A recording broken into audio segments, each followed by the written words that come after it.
Hi అండి. అందరూ ఎలా ఉన్నారండి? నేనైతే చాలా బాగున్నాను. మినపరుబ్బుతో ఇలా బోండాలు వేసుకుంటే చాలా టేస్ట్గా ఉంటాయి. కొబ్బరి చట్నీతో తింటే ఇంకా టేస్ట్గా ఉంటాయి.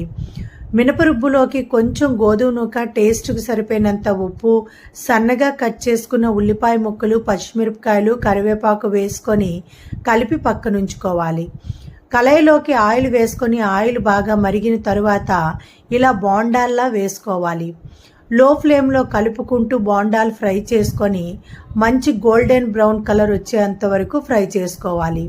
ఇలా ఫ్రై అయిన బోండాలను నూనె వడకట్టుకొని ప్లేట్లో తీసుకుంటే చాలా చాలా టేస్టీ అయిన బోండాలు రెడీ అవుతాయండి.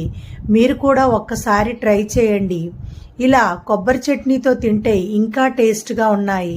మరిన్ని మంచి వీడియోలకైతే మన ఛానల్ సబ్స్క్రైబ్ చేసుకోండి, లైక్ చేయండి, షేర్ చేయండి.